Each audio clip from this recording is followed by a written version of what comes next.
Today is a historic day for the sport of basketball and for the state of Western Australia. That's ridiculous! Westcott at his very, very best! We are unleashing a new, powerful movement in basketball where the whole sport comes together under Hoopsfest, the first ever time this has been held.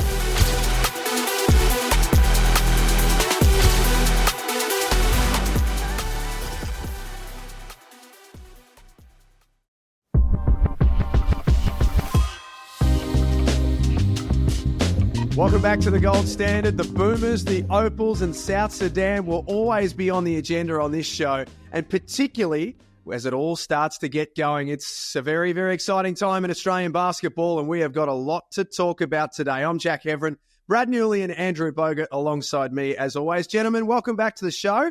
I think we're just about ready to go now, aren't we? Right there. Yeah, it's an exciting time. We're starting to see a bit more of the Olympic coverage on TV and all that kind of stuff, ramp it up, and it's go time. What are we? We're 36 hours away from the first game, so looking forward to it. Yeah, morning, Jack and Bogues. Yeah, pumped up. Can't wait. Alarm set for 7:30 tomorrow night, I think. So, and the Frankston Blues have got a bye, so I can watch. Yeah. Sorry, not a bye. We won the prelims. We got the week off, so looking forward to it. First and foremost, before we really dive into the preparations and also the Spain game coming up, what's this period like for athletes? You've got the opening ceremony that's not far away. This opening ceremony is going to be very different to anything that we've ever seen before. But, you're 24, 48 hours away from the first game and you're in the village. What is this whole part of the experience like? For me, I didn't love it. I wanted to just go out and play. So the earlier we got to the village for me was worse because you're just sitting there waiting kind of and doing all the, getting in and out of the village. They're not, I don't think our guys aren't in the village yet. But when you're in the village, everything's hard. Like getting out of there is hard. Going on training is hard. You got to get on a bus. You got to get another bus. So it takes a lot of time. It's not as simple as just getting on a team bus like you do with your NBL or NBA team and getting to practice and coming home and then having the rest of the day to yourself. So I didn't love the lead up from that sense. And that anxiety starts to build up a little bit, nervousness. I never went to an opening ceremony, fun fact. Twice the first two times I think in 2004 I rolled my ankle pretty bad leading up and I didn't want to go and walk for 6 hours. 2008, I think I just wanted to rest. I might have been a niggle as well, carrying a niggle. And then 2016, I was like, I haven't done it the first two times. I'm going to make this a thing. And I just want to stay off my legs, to be honest, because it is a pretty taxing thing. And I think in China, Australia A is kind of towards the end of the alphabet. So we were going to go there and then have to sit there for, what was it, Newell's, like 6 hours? Yeah, we sat in a stadium for a long time. I was only at McDonald's to eat the night before a game. And I was like, nah, I'm not going to do that. I'm going to look after my body. So I was a party pooper with the opening ceremonies and I never went, but everyone treats it differently. I'm sure Newell's has a different opinion on it. Yeah, I mean, mine was basketball first, of course. Yeah, it is a long, stretched out process. I don't think we had a game the following day, but it was a fun thing to go and do. You get to be amongst all the athletes, but I actually think that this campaign's a bit of a blessing in disguise for our guys that they won't have to go and do that. They'll probably have a little thing, I'm sure, on a video screen or do something as a team and watch the ceremony. Who knows how that looked? But it's a great experience, but at the same time, it can hinder your performance. I don't think any of the swimmers do it, or any of the people who are competing the next day. So yeah, huge moment for a lot of those young guys. Their first Olympics, I'm sure, like you McVeigh and Magnay. But if they're good enough, they might get to do it again. They're going to be on boats this time around, going up a river, which is a very, very different experience to what they've had in the past. So with that said, and that looks like it's going to be the way for the Boomers is to probably skip a lot of the opening ceremony pomp and paz and just get into what's going to be the first game coming up. Overall, sort of generally speaking, how happy are we with the preparations, with the games, with the way that they've got through? Dante we'll get to in a moment. But have things gone pretty well to plan so far? I think I saw Paddy Mills' comments yesterday and he was talking about how short they are now, how short the lead up is. Like there's not a lot of room for error. So, it is what it is. I think China games weren't that beneficial for us. I think trying to pick a team from those two games is neither here or there. We're playing essentially against the under-19 team. I think the games that we had in Abu Dhabi and then going over to France early have been beneficial. But it's so hard to tell. Serbia is notorious for not showing their hand at all leading up to tournaments. Like, they're not going to run any of their stuff. They're going to kind of lull you into thinking that that's how they're going to play, and then all of a sudden they have different lineups and they do different things. And a lot of the Euros do the same thing, as Newell knows. Friendlies, lead-up games, even when you're playing over there for your club, teams look completely different. 2 weeks later, the Euro coaches are notorious for it. So I think we got out of it what we had to. As I said at the start of this, we want to make sure there was no injuries. We've got one, so we're going to talk about that later. But I think, for me, it was a successful lead up, and now, we'll see how it goes in the pool rounds. Yeah, I mean, you can expect trickery from Europeans. They're notorious. I guess we didn't play any of the teams that have been through the qualifiers. So that's probably something that we've already touched on a little bit. So teams we're coming up against, Spain and Greece, they've actually had their asses burning, so to speak. So they've probably showed a lot more than what those other teams have. So it's a little bit beneficial in a way, but at the same time, they have a bit more form. What I do like is that we've got a bit of a winning habit, I guess. That's always good to carry over. I think we won 4 on the trot or something like that. And there's a definite style of play that we're looking at doing. The pace of our play is going to be our strength, and we're scrambling very well on defense. So there's 2 clear things which I think we definitely got out of it. And yeah, the first 2 games aside, I think we definitely have good form going in. But like I said, anything can happen tomorrow night. And just let's talk. Sorry, Bakes. What's a message is just one thing I'd probably say is a negative. The lineups still aren't clear. We still don't have a kind of really direct line to this is our 5. These are the 3 or 4 main guys off the bench. These 5 guys are finishing games. Gorge has really tinkered with it right up to the last minute. We saw Joey not playing early in the friendlies, and then all of a sudden is playing 10 minutes in some games. Daly's been in and out. So that's the only concern I have is still who's our go-to lineup when the chips fall down. I think Gorge probably still is scratching his head and figuring that out, and it's going to be a player by ear. That is a bit of a concern because, as Newell said, these teams that come through the qualification phase, they've got their stuff down pat. They know who their 5 is. They know who their 3 or 4 bench guys they can lean on, and they've got 2 or 3 guys that aren't going to play much. It's all churning like a motor, right? We're not at that stage yet, and I think that's a little bit of a concern for me. We'll come back to the starting 5 in a moment. The story, I guess, from an Australian perspective is Dante Exum. We contemplated jumping on and doing an emergency episode earlier in the week because it looked as though Dante was potentially out of the Olympic Games and we were looking at a replacement. He stayed with the team. He will play, we're told, at some point during the first 3 games, but you would think with a dislocated finger that's burst through the skin, Spain's probably unlikely on Saturday night. How does the Australian team manage that? We do have recent history with taking injured guys into tournaments, so how do we work our way through this? I mean, I think you'll look like at a situation where I think Delhi's going to have to play a few more minutes now in the point, like in his natural point guard role, which means everyone has to play a little bit more. Missing Dante early to me is a huge out. It had such a huge impact off the bench in the warm up games, and his World Cup last year and the level he's played at the last couple of years. I think he's very comfortable in that European style of play. So yeah, big out for us. How they replace, I just think other guys are going to have to play more minutes. I'm surprised a mate of mine didn't get a little tap on the shoulder during the week to potentially jump on a plane. But, that was the staff's call. And, I'm sure the guys, they've got they got one more day now to prepare potentially life without Dante for this first game. But I'm sure they've got some sort of plan in place. Yeah, I think it's a big out. I think Dante's not a guy that, you look at the stat sheet and say, wow, we're missing X, Y, Z. But he's a steadier. I think his time gone from the NBA to Europe has really helped his game and balance him out. He's always been athletic enough to do special things on the court, but at times erratic and finding himself. I think that European journey that he took going playing over there, his basketball IQ has grown immensely.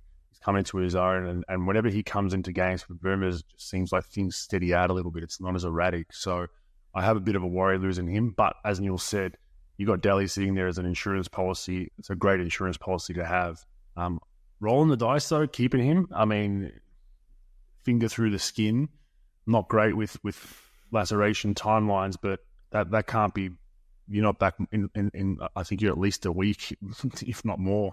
So you're rolling the dice, as Newell said, on do you bring in, CG or someone like that but I guess they're probably comfortable with the rotations they have and hoping that if they're going to get to where they get to, they need Dante there later in the tournament, but it might not be till game 4, game 5. You have a deep cut in your finger with all that deep cuts, and if anyone has played ball sports, it's not even contact from another player. It's if you get hit with the ball nice and hard on a hard pass from Delhi or from Josh, it could open up that wound again, especially if it's affecting your shooting. So, bit of a dice roll there by the Boomers coaching staff. Not suggesting for a second here that Delhi can replace Dante, but is there a slight blessing in the sense that we might see some more Delhi minutes in the first game? And for everything that you both said about him in our last episode, that he can get out there, get after loose balls, get up and in and kind of set the tone a little bit for Australia. Is there some silver lining in all of this?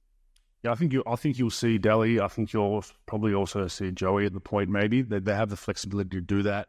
I think Dyson will slide over and play some point as well.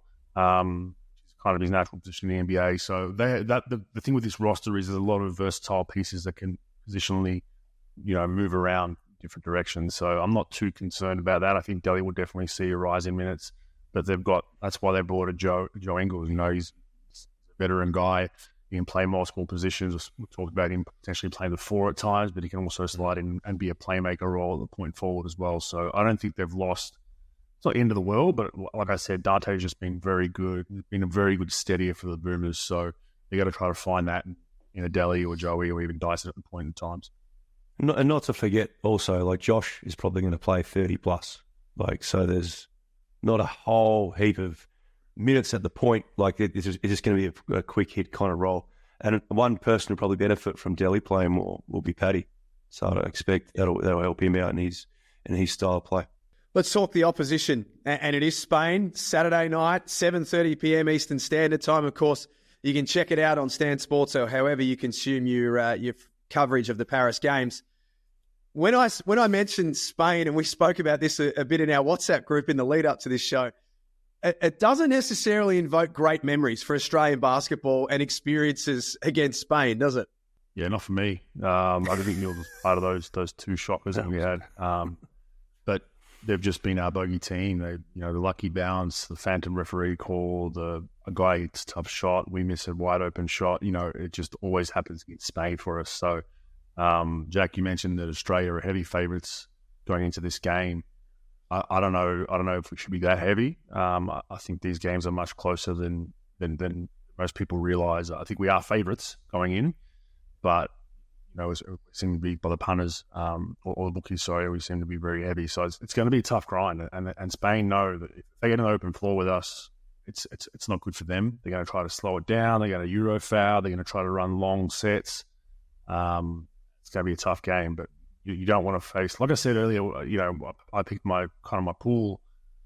I had most people have Spain probably 4th, and it's just so hard to say. It's so hard to say Spain 4th in a pool because it just doesn't happen. They always seem to find a way. Even a couple of years ago, they won it, right? Away, right? So yep. It's going to be tough. You can, of course, jump on nbl.com.au/podium. You can pick the podium. There's some great prizes to be won. Jump on and try and do it. It's not an easy thing. We've all had a crack at trying to work this group out and what the podium looks like. Newell's, you spent a lot of time playing in Europe. Just try and explain, if you can, to those watching and listening, when Bogues talks about Euro fouls and style of play and really slowing it down, how does that happen? How do they do that? How do they stop us getting the game the way that we want it to look? Yeah, I mean, like we've kind of said, you look at the paper, you look at how we look physically, we should be able to run them off the floor. So the way they'll try and counteract that is they won't give up an easy transition kind of basket. They'd rather foul you, take it from the side out, reset. I think we might also be overlooking the talent on their roster. A lot of those guys are on some of the best clubs in Europe. The ACB is typically being one of the best competitions in outside the NBA. All these guys are on Real Madrid, Barcelona, Valencia. They play on some really good teams. You throw in Hernan Gomez and Big Santi all of a sudden, like they're a tough team. They always pop up. They're very well coached. Scariola now, I think he's been there for almost 15, 16 years. They've won medals. Like they're definitely a strong team, and they've gone about with their own particular style of play. That's they're very cagey on defense. They physically don't look great, but they find a way to get stops. They tend to fall over a little bit easier with a little bit of contact, which they're just masters at. I'm sure we'll be getting frustrated at Rudy flying around and Sergi. Those guys are still going, but they make the team for a reason because they got the runs on the board. So it's going to be a great matchup, and the years of battles with those guys, it's going to be fun to watch, and I just can't wait for it to get started. Battle of the big men is going to be really interesting, Bogues. Yeah, and as Newell said, I mean, I just don't think Battle of the Big Men. There's a lot of intriguing matchups in that one. They've got some older guys on their roster too. They're stars, so do we. But they're not. I think with Spain, it's that old cliche. They're not going to beat themselves, but we have to beat them. Like if we come out sputtering or just in cruise control, we'll lose that game. Even though we're favourites. So I think the guys know that. The players know that. The big man battle is going to be key. I think if we can limit their second chance opportunities is very, very important because we're going to try to get up a faster tempo, more shots. They're going to play more of a grind out, probably half court game. We can't afford to give up a 10 offensive rebound game. I think that's where it's going to be won in increments. When I think Jock and Lob, Magne and all that are going to have a real good job of boxing out, and that's hard sometimes because of the way we're playing defensively. We're hard showing and our bigs are up and out above the 3-point line. So a lot of times they're kind of retreating as someone's getting up a shot. So it's hard to rebound from that position because your bigs, a lot of people criticize the drops coverage, but why a lot of teams do that is because you're keeping your bigs in the paint and they're right there to box out and not give up O boards. So just want to make sure we don't give up O boards. And we are a little bit vulnerable to that with just the way we guard. Who are you looking for, Newell, from a Spain perspective? We spoke about the big men. Who else should we be keeping an eye out for tomorrow? Yeah. I'll quickly touch on, I think Jock might have a bit of an advantage on Willie with his outside shooting. I don't think Willie can get out and guard him. So if Jock can knock a couple of early threes down, I think that could change the outlook of the game a little bit. Lorenzo Brown, the point guard, naturalised point guard they've got. Typically Spain don't normally do that with guards, but he's played around Europe a lot. He's played on some big teams. He's played on Fenerbahce, Panathinaikos. Like he's a very experienced player. I think we're kind of sleeping on him. He's a 6'5" point guard, American, very good in the pick and roll. He's someone we've got to keep an eye on. His combination with Willie Hernan-Gomez could be quite dangerous. Also, Big Santi from Memphis. He shoots the ball really well from the 4 spot. He's a Las Palmas-born guy, so I never crossed paths with him. He's from the island where I used to play, so I'll give him a shout-out. I don't know him, but so he could be quite dangerous in that 4 spot, particularly if we're out showing. He gets to the corner 3 ball wide open, so how we deal with him is going to be super important. But those 3 guys for mine, then you've got usual suspects like Jewel off the bench. They actually play. I looked at all their box scores. A lot of their guys play between 15 to 25 minutes. There's no one guy who's playing over 30. So Scariola spins them around pretty quickly, and they all have their impact. Some guys just come out there and play defense. They run the team. Some guys are out there to rebound. So they've got a really good set of role players and some stars to go along with it. So when they walk out on the floor for the first time against Spain, who are the 5 that are walking out there to start? I think it'll be much the same what we've seen in the lead-ups. Josh, Paddy, Jock, obviously the locks. Although, Jock didn't play a lot in the last game, but I think that was whether they're resting him or a bit of a niggle, who knows. And then it's just a question of who they slot in that 3 and that 4. But I think Kay's locked up the 4. And then it's just a matter of who's that 3. Is it Josh Green? Does he get a chance to start it? But I think 4 of them are locks. I think the three's the one that's up in the air. Yeah, like Gorge, I'm sure like he's probably a bit of a creature of habit. The last 4 games they've won, probably that mentality is it's working, stay with it. But like we said, it's a little bit of a dangerous game to play given that they're preparation games, but I can't see the lineup having changed. I have enjoyed Dyson in that 2 spot out there guarding. He might get some minutes on Brown, which will be a good matchup. So now that it's all said and done, the time for talk is over. 7:30 Saturday night Eastern Standard Time. Is Australia winning the first game of the campaign? I'm backing them in for sure. It's just how we handle that, the Olympics, the chaos of that first few minutes, it's going to be hectic. There'll be some turnovers, but whoever wins that initial battle, I think, will set themselves up for a good result. And I think we've got the mentality now that we can do that. Yeah, I agree. I think whoever steadies first is going to win the game. Just like I said, we can't afford to get out to a 10-2 hole or something like that, just because when the Euros get out to big leads, it's very hard to reel it back. They just play at their tempo. If we can get a lead early and then make Spain have to kind of buy into our pace of play to get the lead back, knowing that they need to, speed up the play is right in our hands. So I think we're favourites for a reason, but it still is a danger game when it's Spain. So I'm still picking Australia, obviously, but I'm a little bit nervous about this one as our first game. This group is super, super tough. And as we've spoken about on this show, so important that the Boomers win the first game and then go into Canada with something in their back pocket. Before we finish up, good luck to the Opals, obviously, as well, who start their campaign in the next couple of days. And South Sudan's an incredible story, Newells and Bogues. From where they are, they had the lead-up game against Team USA and pushed them all the way as well. We've got some NBL representation. Regardless of how they go in the next week or so, this is just a very, very cool story. Yeah, love it. Love their story. Love everything they're about. We have a few guys that were in the camp from the Sydney Kings and the NBL. Ball obviously making it, but it's just sensational to see the way that they've grinded into being they're not just there anymore, right? And that's what you love to see. And you see some of the ignorant comments coming from a few, former NBA players, and you just scratch your head and be like, no, this team is fun to watch and should be kind of what people support if they're not your first team. They're my bogey team. I'm supporting them as my second favourite team and hope they do well. And it's been sensational to see what Luol Deng, Royal Ivy have put together. So good on them. It's great for the NBL, great for that country, and they're going to be, they're going to be a powerhouse in a decade. Mark my words. Sure. The length and athleticism they have now built in with starting to get some good coaching in that country, going to the NBA, going to the NBL, get that squad together. They've got that young kid there, the 16, 17-year-old. I'm looking forward to seeing their journey in the next 10 years. Yeah, no, for sure. It's awesome. Like Bogues kind of touched. Like we've been lucky enough to play with a lot of these guys coming through, and you kind of, when you spend a bit of time with them off the court, they tell you their stories about where they come from, where they started their careers, and where they've got to. Like, one guy being on an NBL team was one thing. Now they've got a whole roster at the Olympics. It's just such a fantastic story, and just real proud of those guys. And if you're in Melbourne, you go down to MSAC, they're playing pickup now, and they've got a team to look up to, and it's really cool story for their country, and just so happy for all those fellas. We can't wait. We've had all of the lead-up games. We've had all of the talk ahead of the first game of the Paris campaign. It's against Spain, and you will see us next to break down what happens in Game 1 of the campaign for Brian Goorjian's men. Newells and Bogues, thanks so much for being with us, and we'll do it again in a couple of days' time. Thanks, Jack. Go Boomers. We'll catch you next time on The Gold Standard.